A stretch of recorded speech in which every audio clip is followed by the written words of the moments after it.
FC অনূর্ধ্ব-20 নারী Asian কাপের বাছাই পর্বে বাংলাদেশ মাঠে নামবে তিমুর লেস্তের বিপক্ষে। কয়টায় কখন ম্যাচটি শুরু হবে সেই আপডেটটা আপনাদেরকে জানিয়ে দেব। অনেকের রিকোয়েস্ট ছিল, অনেকেই কমেন্ট করেছিলেন যে ভাই আমাদেরকে অন্ততপক্ষে এই বিষয়টা ক্লিয়ার করে দেন যে বাংলাদেশ এবং তিমুর লেস্তের ম্যাচের সময় কয়টা। জাস্ট রিয়েল আপডেটটা আমি আপনাদেরকে দিয়ে দিচ্ছি, প্রুফ আপনাদেরকে পাশে দেখাচ্ছি।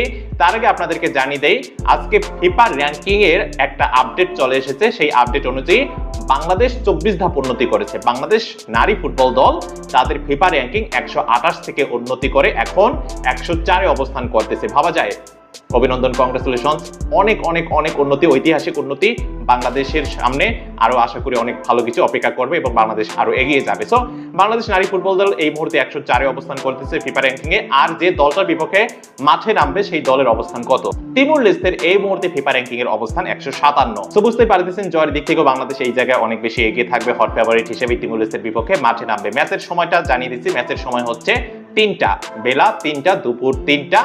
এই স্ক্রিনশটগুলো আমি আপনাদেরকে দেখাচ্ছি, প্রত্যেকটা স্ক্রিন সাইড জানিয়ে দিচ্ছি 3টা। সো আশা করি latest update, real update, original আপডেটটা আপনারা পেয়ে খুশি হয়েছেন। এর জন্য ভিডিওতে একটি লাইক করে দেবেন এবং সেই সাথে যারা ফেসবুক পেজ কিংবা ইউটিউব চ্যানেলটি সাবস্ক্রাইব করেননি তারা ফলো অ্যান্ড সাবস্ক্রাইব করে রাখতে ভুলবেন না। এতক্ষণ সঙ্গে থাকার জন্য অসংখ্য ধন্যবাদ।